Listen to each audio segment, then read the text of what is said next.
ಒಂದು ತಿಂಗಳಿಂದ ಇದು ಎರಡನೇ ದುರಂತ ಅಂತ ಹೇಳ್ಬೋದು ನಮ್ಮ ತಾಲೂಕಲ್ಲಿ. ಏನ್ ಮೊನ್ನೆ ನಮ್ಮ ಸುಣಕುಂಟೆಯಲ್ಲಿ ಕೂಡ ಒಂದು ದಲಿತರ ಮನೆಯಲ್ಲಿ ಮನೆ ಬಿದ್ದು 9 ಜನಕ್ಕೆ ಗಾಯ ಆಗಿ ಇಬ್ಬರು ನಮ್ಮ ಪಸಿ ಹೆಣ್ಮಕ್ಳು ಅಂದ್ರೆ ಚಿಕ್ಕ ಹೆಣ್ಮಕ್ಳಿಗೆ ಒಂದೇನು ದೊಡ್ಡ ಮಟ್ಟಕ್ಕೆ ತೊಂದರೆ ಆಗಿದೆ. ಅದಾಗಿನ್ನು ಕಳೆದ ಒಂದು 4-5 ದಿವಸ ಆಗಿಲ್ಲ.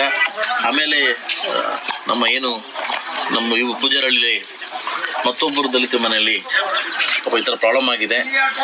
20-30 ವರ್ಷಗಳ ಮನೆಯಲ್ಲಿ ಏನು ಅವತ್ತೇನು ಕಾಯ್ದೆ ಏನು ಅದನ್ನ ಮಾಡದೆ ಕಲ್ಲುಗಳಲ್ಲಿ ಹಾಕಿರ್ತಾರೆ, ಅದು ಸ್ವಲ್ಪ ಸಿಡಿದು ರಾತ್ರಿ ಬೆಳಗ್ಗೆ 5 ಗಂಟೆಗೆ ಮನೆ ಮೇಲೆ ಬಿದ್ದಿರ್ತದೆ. ಆ ಕೂಡಲೇ ನನಗೆ ಗೊತ್ತಾಗಿದ ತಕ್ಷಣ ತಹಸೀಲ್ದಾರ್ನ ಮತ್ತು ಎಲ್ಲರನ್ನು ಹಾಸ್ಪಿಟ್ಲಿಗೆ ಕಳಿಸಿ ಇಮಿಡಿಯೇಟ್ಗೆ ಮೆಡಿಸಿನ್ಗೆ ಏನು ಬೇಕೋ ಮೆಡಿಸಿನ್ಗೆ 50,000 ರೂಪಾಯಿ ಕಳಿಸಿ, ನಾಳೆ ಆಪರೇಷನ್ ಇದೆ, ಸ್ಪೈನಲ್ ಕಾರ್ಡ್ ಎಮ್ಮೆಗೆ ಹಿಂದೆ ಪಾಪ ಬೆನ್ನು ಪ್ರಾಬ್ಲಮ್ ಆಗಿದೆ, ತುಂಬ ಚಿಂತಾಜನಕವಾಗಿದೆ. ನಾಳೆ ಆಪರೇಷನ್ ಮಾಡ್ಲಿಕ್ಕೆ ಬಂದು ಸ್ಪಾಟಿಗೆ ಬಂದು ನಮ್ಮ RI ಮತ್ತು ನಮ್ಮ PDO ಮತ್ತು ನಮ್ಮ ಎಲ್ಲ ಬಂದು ವರದಿನ ಆಲ್ರೆಡಿ ಗೌರ್ಮೆಂಟ್ಗೆ ಸಲ್ಲಿಸಿದ್ದೇವೆ, ನನಗೂ ಸಲ್ಲಿಸಿದ್ದಾರೆ. ಸೊ ಮುಂದಿನ ರೀತಿಯಲ್ಲಿ CM ರಿಲೀಫ್ ಫಂಡ್ಗೆ ಏನು ಮಾತಾಡಬೇಕು ನಾಳೆ ಅಥವಾ ನಾಳಿದ್ದು ನಮ್ಮ CM ಹತ್ರ ಹೋಗಿ ರಿಲೀಫ್ ಫಂಡ್ ಮಾಡಿಕೊಂಡು ಏನು ವ್ಯವಸ್ಥೆ ಬೇಕೋ ನಾನು ಮಾಡ್ಕೊಡ್ತೀನಿ. ಸದ್ಯ ಮಟ್ಟಿಗೆ ಸೊ ನನ್ನ ಕಡೆಯಿಂದ 1 ಲಕ್ಷ ರೂಪಾಯಿನ ಏನು ಮೆಡಿಸಿನ್ಗೋಸ್ಕರ ವ್ಯವಸ್ಥೆ ಮಾಡಿದ್ದೀನಿ. ಸೊ ಮುಂಬರುವ ಒಂದು 15-20 ದಿವಸ ಒಳಗಡೆ ಮನೆ ವ್ಯವಸ್ಥೆನ ಮಾಡ್ಕೊಡ್ತೀನಿ ಅಂತ. ಒಂದು ಕುಟುಂಬಕ್ಕೆ ಧೈರ್ಯ ಇರಬೇಕು. ಸೊ ದಯವಿಟ್ಟು ನಾನು ಎಲ್ಲ RIಗಳು ಮತ್ತು ತಹಸೀಲ್ದಾರ್ಗೆ ಒಂದು ಮನವಿ ಹೇಳಿದ್ದೀನಿ, ಅವ್ರಿಗೊಂದು ಆರ್ಡರ್ ಹೇಳಿದ್ದೀನಿ.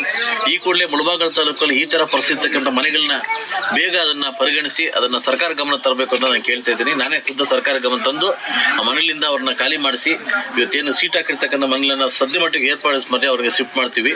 ಸೊ ಅಂತೇಳಿ ಇಡೀ ನನ್ನ ಮುಳಬಾಗಿಲು ತಾಲೂಕಿನ ಜನ ಮತ್ತು ನಮ್ಮೆಲ್ಲ ನಾಯಕರು ಈ ಕುಟುಂಬ ಜೊತೆ ಇರ್ತೀವಿ ಅಂತೇಳಿ ಇವತ್ತಿನ ಸಂದರ್ಭದಲ್ಲಿ ಬಂದು ಅದನ್ನ ಮಾತಾಡ್ಸ್ಕೊಂಡು ಹೋಗ್ತಾ ಇದ್ದೀನಿ.